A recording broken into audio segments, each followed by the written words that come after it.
Hello, hello, hello, and welcome to this, the latest Gunners Town pub.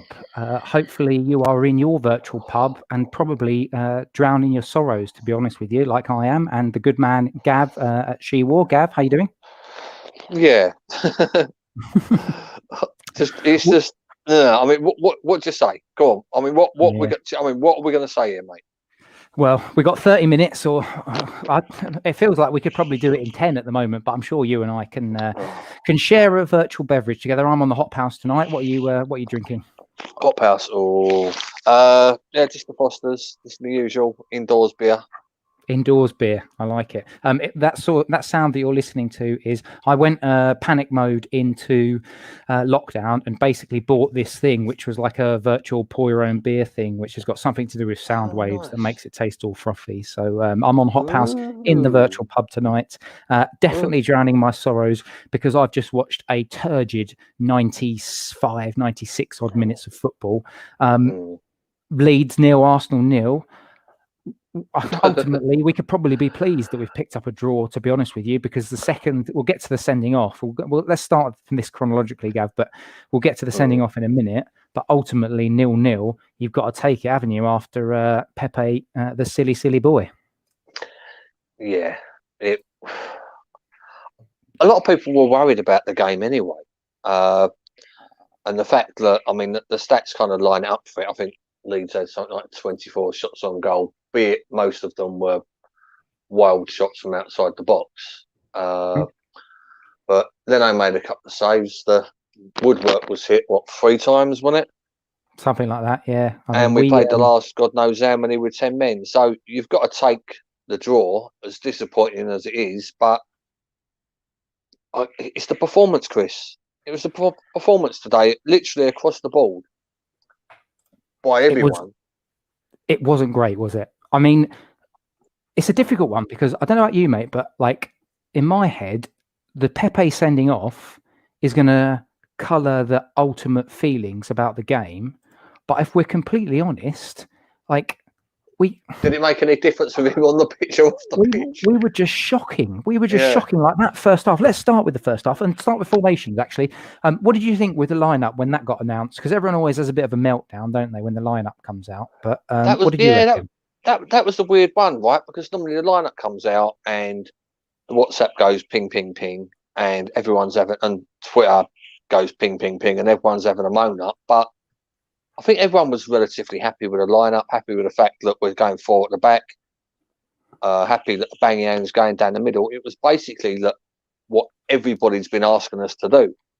Mm-hmm. Everybody's been saying to our setup, right, play a Bang Yang down the middle, start a forward at the back, start Willock. So you can't really complain too much if you've spent the last 2 or 3 weeks saying this should be the lineup, and then when it comes out, it for various reasons it just didn't happen. And like I say, I mean, you're the same. I mean, I'm sure you were quite happy with the lineup, Chris. Yeah, I was, to be honest with you. I looked at that and I thought we got 4 at the back. That's fine. We don't have any other choice with our midfield options because of the injury to Partey and the self-isolation of Mohamed El Neni. But to be honest with you, when I looked at, then you've got the guys in front of them. I wasn't sure about Willian, if I'm completely honest. I don't think many of us are that sure about Willian. He's not really performed. He's not really been that great. However, what I would say is I didn't actually think he was that bad tonight. I thought Willock form, fine. Play him in the central. You've got the 3 behind Aubameyang central. Everyone's been clamouring for it. Okay, fine. And then you've got Pepe on the right. Yep, he needs to be given a chance. Happy with that. But do you know what the big thing for me, mate? After about 20 minutes or 25 minutes of me seeing it, and I'd be interested to get your thoughts, Willock in that central position didn't work. And what we're looking for is that person that connects the midfield with the attacking sort of trio, if you like. So if you've got Willian on the left, you've got Pepe on the right, and you've got Aubameyang up top. Willock needs to be the person that's dropping to pick up the ball from Xhaka or Ceballos, or he's arriving for chances, arriving into the box. He just isn't a connector, and I just don't think he had a good time tonight. I mean, what did you think about Willock's performance? As good or as bad as everybody else. to break up what you just said there, just got the TV on in the background. Yeah. Tierney's gone for somebody at the end of the game. I think he's gone for one of the Leeds players at the end of the game. And a bit of pushing and shoving, a bit of tearing them all, pulling them apart. But I think it was the fella that fell down after his head got brushed. But we'll go on to that later. But yeah, no, Willock was. The problem is we just wasn't getting the numbers, especially in the first half. Well, in fact, the whole game, we just weren't getting numbers, and we weren't getting control of possession in their half. And where you want to see Willock and where he's probably the most effective is around the edge of somebody else's box, as opposed to his work rate. You can't have a pop at his work rate at all. So I mean, he got pulled and subbed. I mean, that was a tactical sub, obviously. You can see his disappointment when he comes off. I think he knows he didn't cover himself in glory today as well. So, yeah, one of those. I'll chuck one at you. Willian, I thought we had a stinker. And if I'm being fair, for the stunt he pulled last week, obviously we don't know the ins and outs of it, but it does seem that he's shipped himself off to Dubai on holiday and broke all social distancing rules and regulations. I wouldn't have had him anywhere near the team today. Yeah, I did think that was a weird one, to be honest with you, because, Arteta is doing this, non-negotiables. He's doing this meritocracy. He's doing this, if you're in, you're performing well, you get the chance. And what we've seen with this is, sorry, I've got a cat in the way. Bugger off. Bugger off. What we've seen from that ultimately is that he's given some players a free pass, and that really does disappoint me. However, I know you said he had a stinker. I mean, I did my classic, trying to copy Gav by writing down loads of notes on it. And I'll be honest with you, for everything that I wrote where Willian was poor, I actually also wrote certain stuff like, Willian poor touch, but then, got back, won this. I think what I would have done if I was in Arteta's position at half time is said, right, Willian, move him central. Get him, because he's going to be a better connector than Joe Willock. Get Reece Nelson out wide left and get Pepe on the right. And that, I feel, would have had a bit of a better balance to us. But I think, as you and I were talking about before the actual broadcast started, we weren't at the races at all, were we? I mean, let's be honest. The first half was a disgrace, quite frankly. I mean, there was spaces between the attack and the midfield. And do we need to have a serious conversation about Pierre-Emerick Aubameyang? Because he was just completely absent. I'm halfway between we've got a problem here and he's just isolated. So what's he going to do? I actually think he actually prefers playing down the left. As daft as it is, I think that's where he would actually prefer to be playing.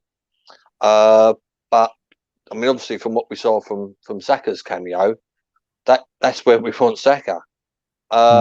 It's just a weird one. I mean, one of my mates said earlier, he's 32. He's just got a multi-million pound contract, which was all happy for him to sign. Has his hunger gone a little bit? He had, what did he have? Two half chances all game. I mean, even like I say, our best chance of the game was Saka. And again, if Aubameyang was coming in from there, he probably would have scored that. Yeah, but he wasn't. He had to sort of go from central, and he was making a run out to the left. So yeah, it's a weird one. The problem is we haven't got a number 9. That's the problem. We haven't got a goal scorer. Yeah. We need. It's easy to say we need an Ian Wright, but we need an Ian Wright. We need a decent number 9. It's as simple as that, and we ain't got that throughout the whole of the squad, really. Yeah. Do you know what really depressed me in that first half that I watched? And I think we probably need to get, we're 10 minutes into the pod, so we need to talk about the point, the key point in the game that Pepe's sending off in a minute. But Leeds actually passed the ball quicker and with more intensity and with more structure and drive than we did, and that was the thing that really depressed me. They were moving the ball a lot quicker than we were, and I've had so many comments. There are so many comments on the sluggishness. on We were just the sluggish. Facebook page talking about, is Arteta out of his depth? So Justin says, is Arteta out of his depth? He's, someone said, what is going on with this? We've had, let's have another. We're very lucky to nick a point, says Ray McNulty. Justin Mead says, Poch anyone? I mean, I'm not at the point where I'm going to be saying that Arteta's out of his depth. I think Arteta is a fantastic manager. I think we're going through the right process. And indeed, Mike Bulbeck on Facebook has said, trust the process. But I do think there needs to be some questions asked about how we're setting up.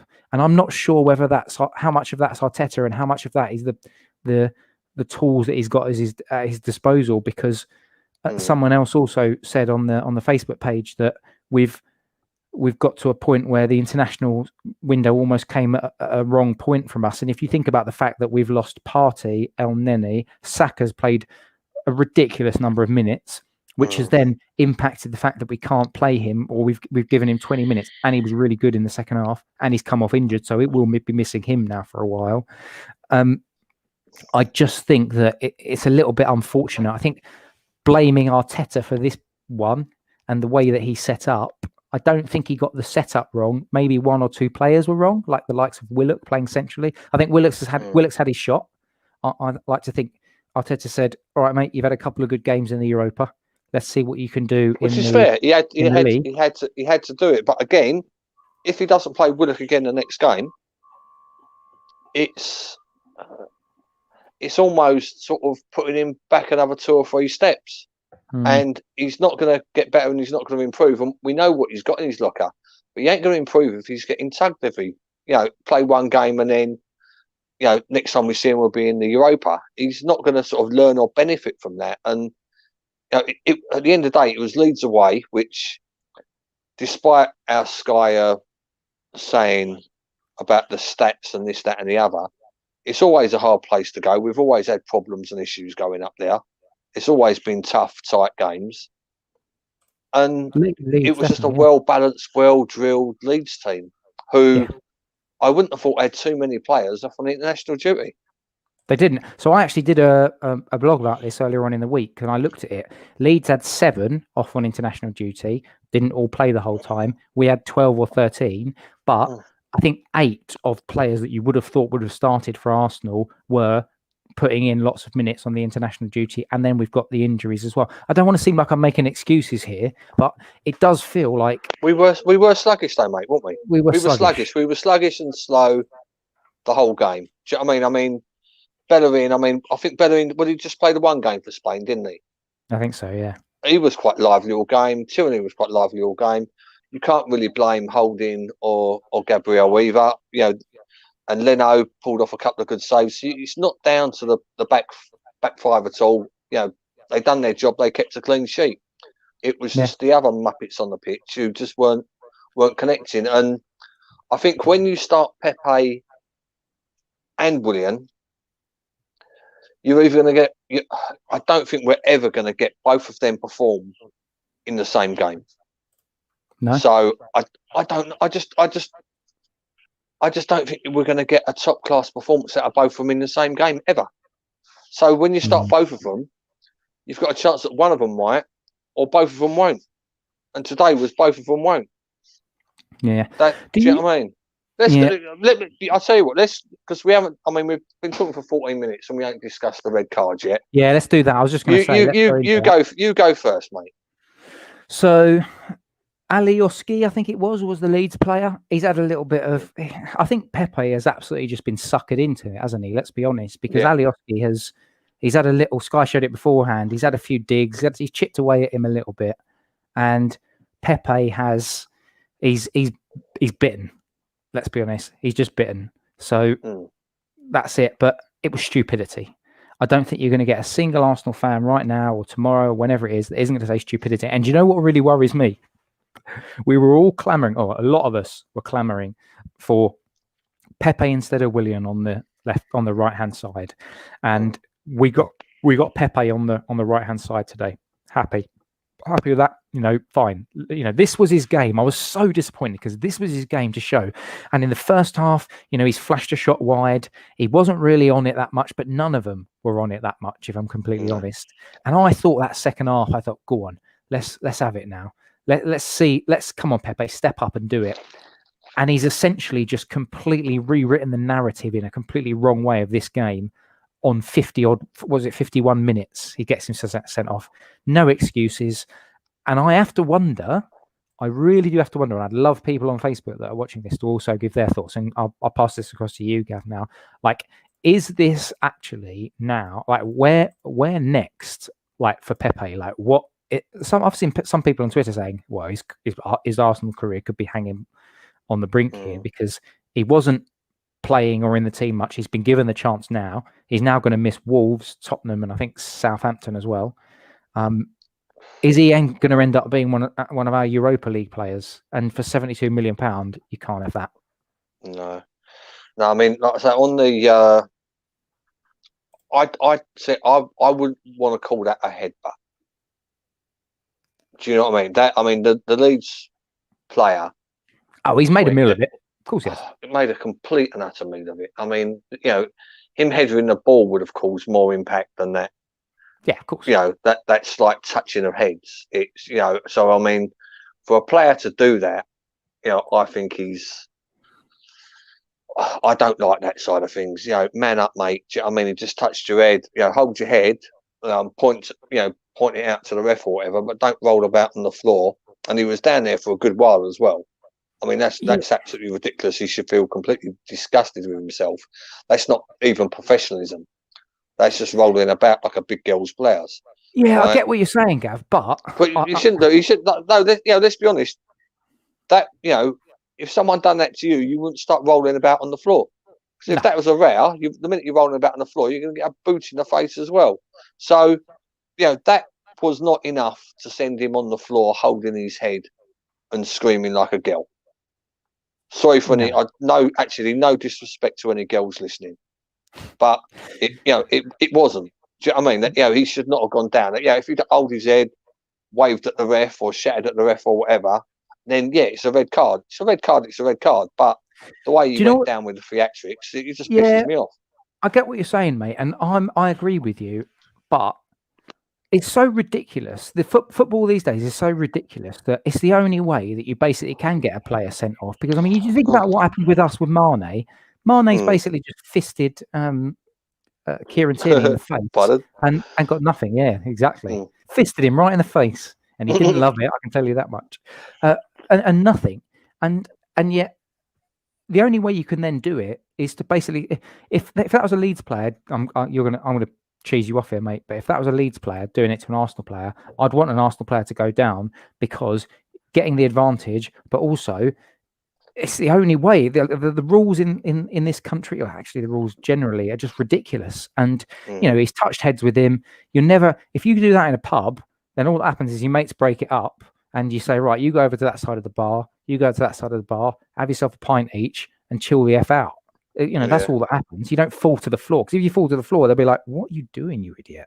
Yeah. So I get that, but Pepe's stupid because he shouldn't react, and he knows this. He knows that if any player puts any player's forehead to another one and does any kind of motion, they're going to fall over. And he got suckered in. And from that moment on, it was basically backstore. I think probably, do you reckon we should have a minute or two of being a little bit positive about actually the defensive display once we went down once we went down to 10 men? Because they really did. That's where the structure, Mikel Arteta's structure, was absolutely spot on. And you've got plenty of people, again, like I said, on Facebook saying, we're a joke, and Arteta. We've got one from Chris Warner saying Arteta let him go, but it's that structure and it's Arteta's approach to getting the team lined up that meant we've come away with a point, as opposed to probably 3 years ago under an Arsene Wenger. So you can imagine us being down to 10 men against the likes of Leeds 3 years ago under an Arsene Wenger team. We probably would have lost that 2-0. At least. Or even Emery. I mean, the defensive structure's there, and if anything today proved that we can actually play with a back four. and we can actually get Tierney and Bellerin marching forwards every now and then as well to join in the attacks, which I thought they both did quite well today. Both of them a little bit unlucky not to come away with an assist, to be fair. I mean, Bellerin's ball to Xhaka for our best chance of the game. I mean, that's what you want. He's cut inside the middle, and it was perfect. It was a perfect ball.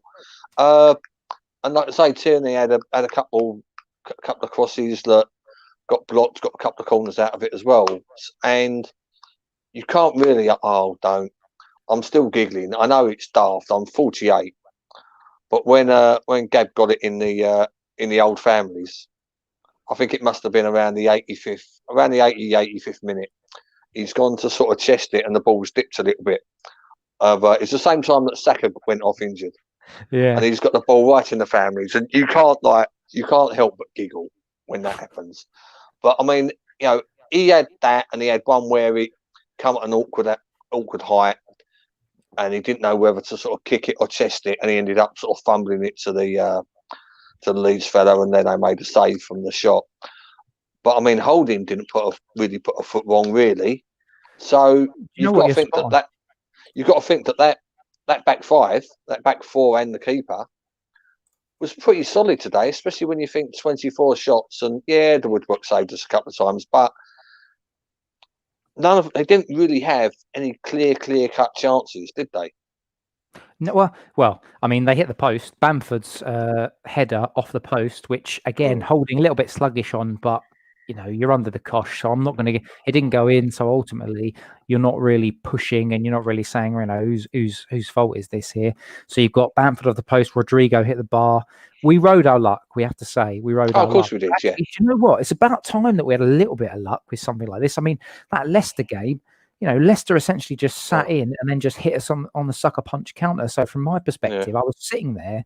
I genuinely, I've still got my old my old Arsenal under Arsene Wenger mentality, which was as soon as we went down to 10 men, part of me was a bit like, should I just switch it off because we're going to lose this game now? I thought, you know what? No, let's give it 5 minutes. And once you see that they've set up and the structure they've set up, and they had chances like Saka going through on goal, just rounding the keeper as well, and then goalkeeper makes a really, really good save, to be fair.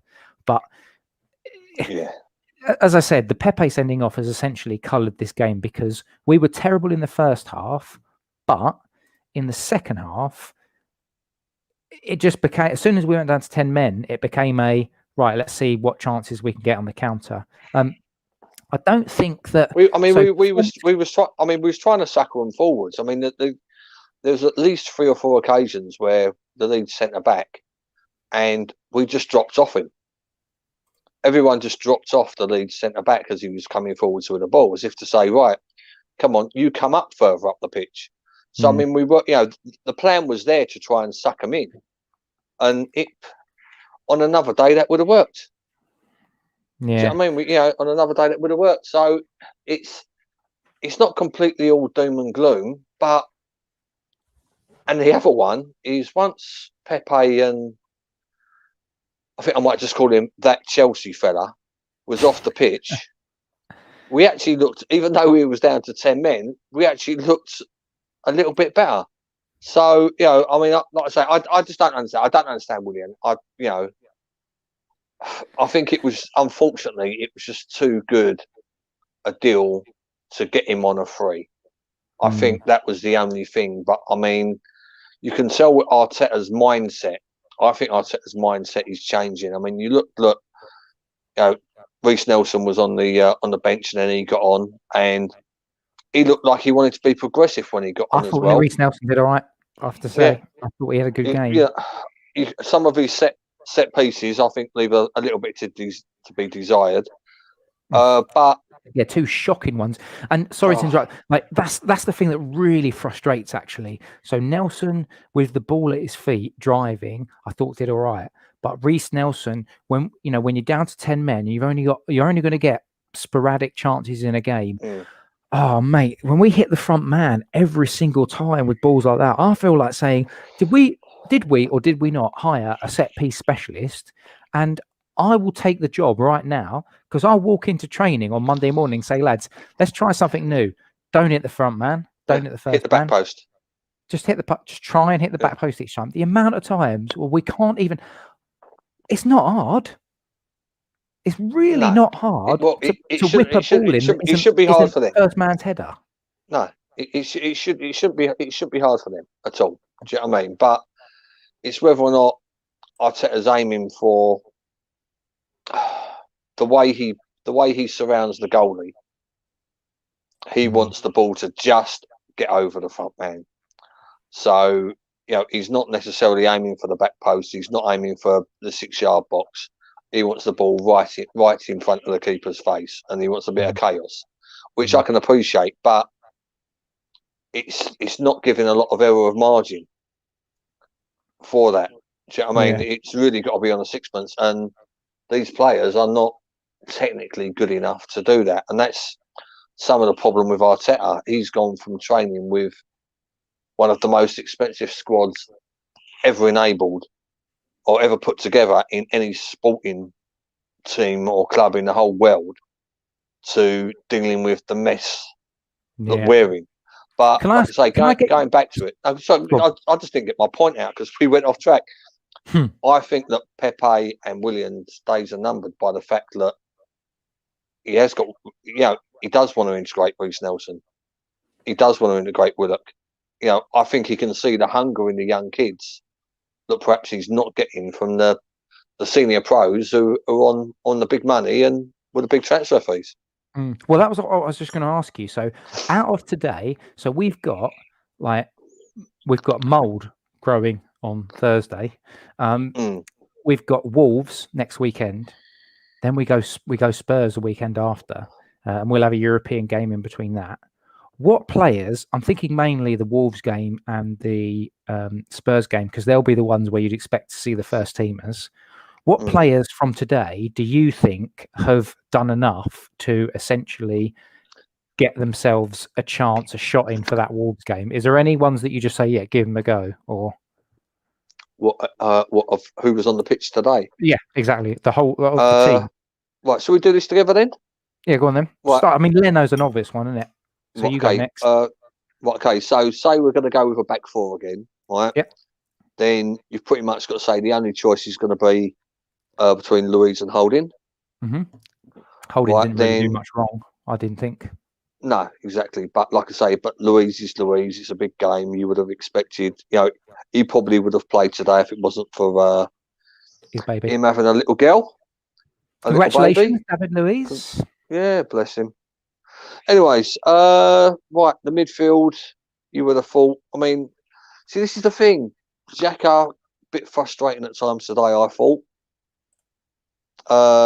Ceballos, I thought, was a little bit absent at times, but then were they there just to sort of play them roles and let the four more forwards players get on with it? But like I say, I would like to have seen more of them going forwards. So I think can I just jump in just for a sec? I actually thought Ceballos did all right. He looked the more busy and industrious of a player. I thought Xhaka was a bit lazy at times. He was a bit lackadaisical. I think also Willock as well. I mean, we talked about Willock, but he always seems to just take that extra touch and be that. Today, he was that little bit slower. When we needed somebody who gets the ball, receives the ball, and distributes the ball, whether it's left, whether it's right, whether it's forward, whether it's back. I think Ceballos at times, at least he was trying to get the ball and release the ball. I thought Ceballos was one of the better players. I didn't think Xhaka was that great, but no, out the three, Ceballos was the best out the three. So, like I say, but then again, if we're talking about the Wolves Tottenham game, you're probably looking at at least two changes out of them. At least two. You'd hope Partey comes back in, surely. You would have thought so, and you would have thought that El Neni possibly would as well. Imagine that. Can you imagine this, mate? 4 years ago, if we'd have been talking, to each other and talking about Mohamed fucking El Neni being one of the guys that we want to come back in. I'm still not there yet. Not 100%. I personally, I think Ceballos and Partey is worth a go. I think it's that bit in front of those two. It's that connector in front of those two that I can't work out, because on paper I feel like I want to try Willian, but his form is just atrocious, and so I'm almost a bit like I don't really know whether or not that's worth it. So, but who See, else is there? I'd even like, as daft as it sounds, right, in that area of the pitch, the player that actually does well for us is Lacazette. Right, I know this sounds absolutely fucking stupid, You've lost it, right? mate. Lacazette as number 10. Somebody But call the yeah, the no, fire I brigade. know. Like I say, he's not, but the thing is, he's in those games where you want somebody to get hold of the ball and keep hold of the ball and then pass it wide and then run on. That's ideal. The problem with Lacazette is he's not a number 9. He's not a number 9 that's going to get 3 chances and score 2 of them.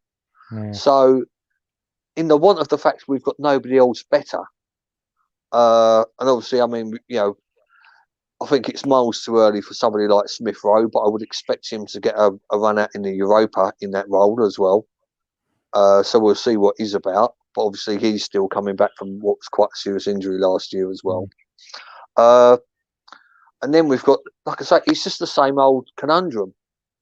Saka's best position is the left side, is on the left of a front three. Yeah.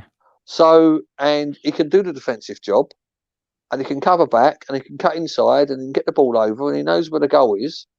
But the problem is that's also a Banyang's best position.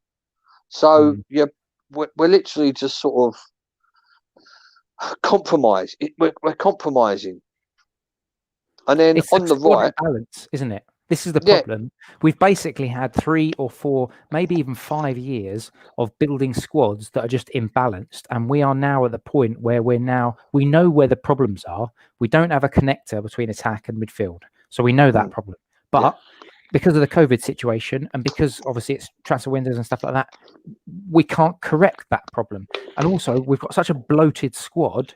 We've got players earning 350 grand a week who all they do is tweet, or players that are earning, what is it? Socrates is on, he's on 100 grand a week, and he's got under 23 games, and that's about it. There needs to be a bit of a reset that needs to happen, and we need to start filling. When does the transfer window open, Chris? January 1st, and I would expect that there'll be some movement. I don't think Ozil will move on, but I think they'll move Socrates on, and I think they almost have to be looking at that connector, because Willock has shown it's not him tonight. What you said was interesting was about Emile Smith-Rowe.